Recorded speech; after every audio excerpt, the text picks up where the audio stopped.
ओम शांति। 13/10/2025 की मुरली से मुख्य पॉइंट। मीठे बच्चे, अकाल मूरत बाप का बोलता चलता तख्त यह ब्रह्मा है। जब वह ब्रह्मा में आते हैं तब तुम ब्राह्मणों को रचते हैं। प्रश्न में बाबा कहते हैं, अक्लमंद बच्चे किस राज को समझकर ठीक रीति से समझा सकते हैं। परमात्मा कहते हैं, ब्रह्मा कौन है? वह ब्रह्मा सो विष्णु कैसे बनते हैं? प्रजापिता ब्रह्मा यहाँ है, वह कोई देवता नहीं है। ब्रह्मा ने तो ब्राह्मणों द्वारा ज्ञान रचा है। ये सब बाबा कहते हैं राज अक्लमंद बच्चे ही समझकर समझा सकते हैं। घोड़े सवार और प्यादे तो इसमें बाबा कहते हैं मूंग जाएंगे, वो नहीं बता पाएंगे, क्योंकि वो तेजी से दौड़ते तो हैं पर वो रुक भी जाते हैं। इसलिए कुछ समझते हैं, कुछ नहीं समझ पाते हैं। मतलब ब्रह्मा अकाल मूरत बाप यानी शिव बाबा इस ब्रह्मा के तन में प्रवेश कर बोलता चलता तख्त है।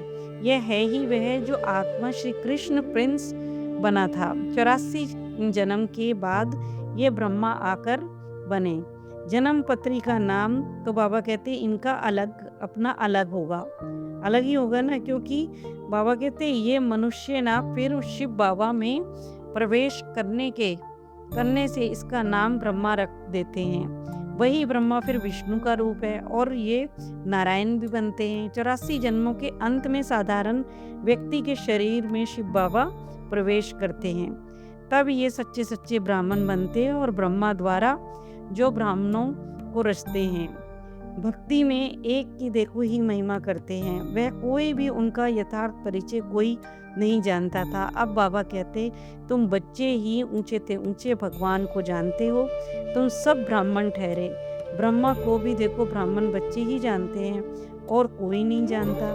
सबको लगता है ये ब्रह्मा कैसे हो सकता है। ब्रह्मा को तो ये सूक्ष्म वतन में दिखाया, अब प्रजापिता सूक्ष्म वतन में तो हो नहीं सकता है। वहाँ ब्रह्मा बाबा का फरिश्ता रूप होता है। वहाँ बाबा कहते हैं रचना तो होती नहीं है। इस पर देखो बहुत सब वाद विवाद करते हैं। समझना चाहिए ब्रह्मा और ब्राह्मण है तो फिर सही है ना। जैसे क्राइस्ट से क्रिश्चियन अक्षर निकला है और बुद्ध से बौद्धि अक्षर निकला है, इब्राहिम से इस्लामी निकला है, वैसे ही प्रजापिता ब्रह्मा से ब्राह्मण नामी ग्रामी भी निकला है। इन्हीं बाबा कहते आदि देव भी कहते हैं। वास्तव में ब्रह्मा को देवता नहीं कहेंगे, क्योंकि ये भी तो ऊंचा अभी पुरुषार्थी है ना। सत्युग में देवता बनते हैं। ब्रह्मा के तन में शिव बाबा प्रवेश करके ये सारी रूहानी नॉलेज हमें देते हैं। वो रचना और रचना की नॉलेज देते हैं, यानी अपना ब्राह्मण आत्मा को नॉलेज देते हैं। नॉलेज फुल का देखो अर्थ भी बाबा कहते हैं ये नहीं कि अंतर्यामी व फिर जानी जाननहार है। बाबा कहते तुम बच्चे सब जानते हो, हम सब ब्राह्मण ब्रह्मा की औलाद है। हमारा कुल सबसे ऊंचा है। वो लोग भक्ति मार्ग वाले देवताओं को ऊंचा रखते हैं, क्योंकि देखो सतयुग आदि में देवता हुए ना, आदि यानी शुरुआत में देवता हुए ना। तो जिस्मानी ब्राह्मण अलग होते हैं जो श्राद्ध आदि खाते हैं। तुम तो फिर सच्चे सच्चे ब्राह्मण, ब्रह्मा का राज भी समझाना पड़ता है उन लोगों को। तो फिर बोलो और बातों को छोड़ो। एक बाप जिसने पति से पावन बनाना है उसको याद करो। भारत में पहले ब्राह्मण ही होते थे। ब्राह्मणों को ही ऊंचा दर्जा दिया जाता था, उन्हीं को मानते थे। वह ब्राह्मण ही समझते थे कि हमारा तो देखो कुल ब्रह्मा से निकला होगा, परंतु कैसे कब वर्णन नहीं कर सकते हैं। डिनाइस्टी तब कहा जाता है जब राजा रानी बने। जैसे देखो सूर्यवंशी की डिनाइस्टी, तुम ब्राह्मणों में राजा रानी तो फिर बनते ही नहीं। वह तो देखो कहते हैं कौरवों और पांडवों का राज्य था, पर दोनों ही बाबा कहते गलत है, दोनों ही रॉन्ग है, क्योंकि अवस्था नहीं बनी ना इस समय। अभी राजाई तो दोनों में ही नहीं होती है। अभी तो फिर प्रजा का प्रजा पर राज्य है, उनको राजधानी नहीं कहेंगे क्योंकि ताज ही नहीं है। सतयुग में तो फिर बाबा कहते 2 ताज होते हैं, पवित्रता का और रतन जड़ित ताज। बाबा ने तो फिर समझाया ही है, पहले सिर्फ ताज भारत में ही थे, फिर सिंगल यानी त्रेता में पवित्रता थी, और इस समय 9 ताज। कोई भी बाबा कहते हैं अब ताज ही नहीं है, ना पवित्रता का ना रतन जड़ित ताज है, क्योंकि गिरती अवस्था हो गई ना। बाबा कहते हैं ये अच्छी तरह से सिद्ध करके बताना है। ये बात जिसने अच्छी धारणा की होगी ना वही बता पाएगा। ये समझाना है कि बैकुंठ को विष्णुपुरी कहा जाता है, यानी लक्ष्मी नारायण का राज्य। वहाँ श्री कृष्ण प्रिंस होगा, हमारा बाबा राजा है। राजा के पास ही तो देखो श्री कृष्ण का जन्म हुआ होगा। राजा के पद और साहूकार के पद में तो रात दिन का फर्क हो जाता है। श्री कृष्ण का तो कितना नाम है, बाबा कहते हैं उनका तो कितना नाम है, परंतु श्री कृष्ण के बाप राजा का नाम ही नहीं है। बाप का ऊंच पद नहीं कहेंगे, वह तो देखो सेकंड क्लास के पद होंगे, सिर्फ निमित्त बनते हैं। श्री कृष्ण को जन्म देने वाले, क्योंकि उन्होंने कम पढ़ाई की होगी तो पद कम है, इसलिए उनका नाम नहीं है। उनके बाबा कहते पिता का नाम ही गुम हो जाता है, वह भी देखो ब्राह्मण, परंतु पढ़ाई में भी श्री कृष्ण से कम है। ऐसे ही राधे कृष्ण, राधे का भी है, बाबा कहते ऐसे ही राधे का भी माँ बाप का ज़्यादा गायन नहीं है, परंतु उनसे ज़्यादा राधे का नाम है, क्योंकि माँ बाप कम पढ़े हुए हैं। कम पढ़ाई होगी तो फिर पद भी कम हो जाता है, राधे का नाम उससे ऊंचा हो जाता है। ये सब बाबा कहते डिटेल की बातें, बहुत महीन बातें हैं, कम बुद्धि वालों को धारणा वो कर नहीं सकेंगे। लंबी क्यों लगी है, नहीं लाइन लंबी लगी हुई है, नंबरवार तुम ट्रांसफर होते हो, पीछे आएंगे, नंबरवार अपने अपने स्थान में जाकर बाबा कहते निवास करेंगे। सबका स्थान पहले से ही फिक्स है। वंडरफुल खेल है ये, परंतु समझते ही नहीं है, इसीलिए इस दुनिया को कांटों का जंगल कहा जाता है। यहाँ सब एक दो को दुख ही देते रहते हैं। वहाँ सतयुग में तो नेचुरल सुख है, यहाँ आर्टिफिशियल यानी बनावटी सुख है। रियल सुख परमात्मा से ही मिलता है। यहाँ काग विष्ठा के समान सुख यानी क्षणिक भर का सुख कहते हैं। बाबा माया के तूफान बहुत आते हैं, बच्चे कहते हैं माया उलझा देती है, दुख की फीलिंग बहुत आती है। सुखदाता के बच्चों को बाबा कहते हैं अगर दुख की फीलिंग आती है तो परमात्मा कहते ये तुम्हारा ही बड़ा कर्म हो गया। भगवान इतना सुख दे रहा है और तुम्हें तब भी देखो अगर दुख की फीलिंग आ रही है तो उससे बाबा कहते हैं योग बल से चुकतू करो। अगर योग बल नहीं होगा तो सजाएं खाकर चुकतू करना पड़ेगा। मोचरा और मानी तो फिर अच्छा नहीं है, यानी सजा खाकर पद पाना अच्छा नहीं होगा। पुरुषार्थ करना है, नहीं तो मीटिंग बैठेगी, ट्रिब्यूनल बैठती है ना, तो बाबा कहते हैं मीटिंग बैठेगी, इन्हें कौन सी सजा दी जाए। प्रजा तो ढेर है, गर्भ जेल में भी बहुत सजाएं खाते हैं, आत्माएं भटकती भी बहुत हैंगी।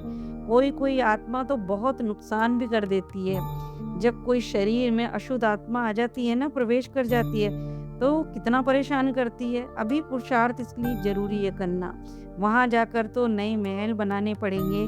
राजाओं के पास जन्म लेते हैं, जैसे श्री कृष्ण जन्म लेते हैं वैसे ही बाबा कहते तुम भी लोगे। पहले इतने महल थोड़ी थे, फिर देखो बनाने पड़ते हैं। जिनके पास जन्म लेते हैं राजाओं के पास जन्म होता है। आगे चल बाबा बताएंगे, अभी थोड़ी ना सारी बातें बता देंगे।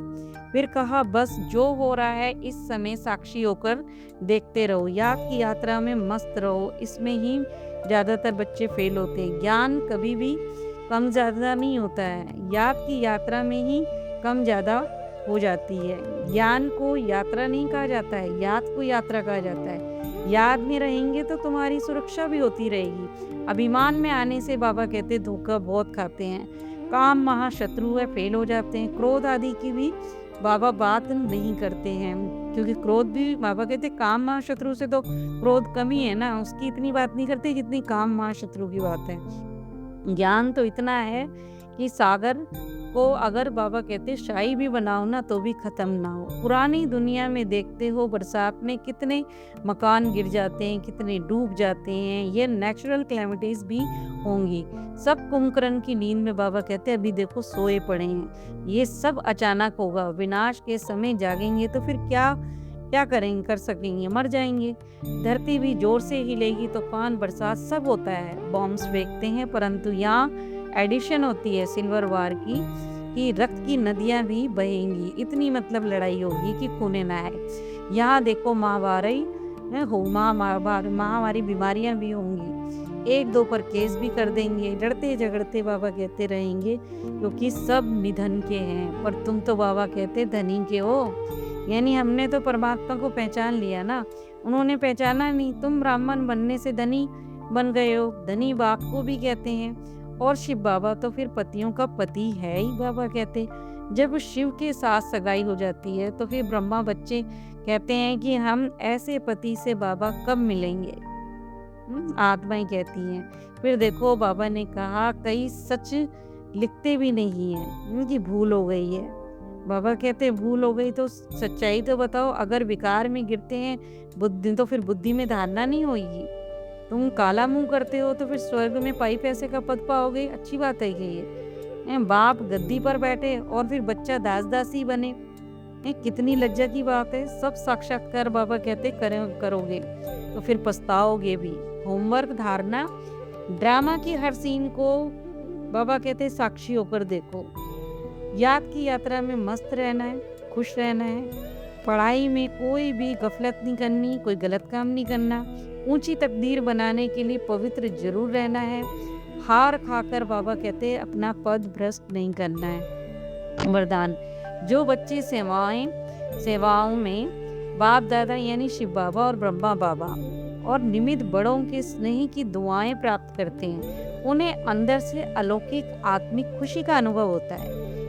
वे सेवाओं द्वारा आंतरिक खुशी, रूहानी मौज, बेहद की प्राप्ति का अनुभव करते हुए सदा खुशी के सागर में लहराते रहते हैं। सच्ची सेवा, सबका स्नेह, सबके द्वारा अविनाशी सम्मान और खुशी की दुआएं प्राप्त करते हैं। बाबा कहते हैं वही खुश नसीब हैं कि श्रेष्ठ भाग्य का अनुभव कराते हैं। जो सदा खुश है वही तो खुश नसीब है, यानी खुशी जैसी कोई खुराक नहीं, हर परिस्थिति में खुश रहना है। स्लोगन, सदा हर्षित व आकर्षण मूर्त बनने के लिए संतुष्ट मणि बनो। अच्छा, ओम शांति।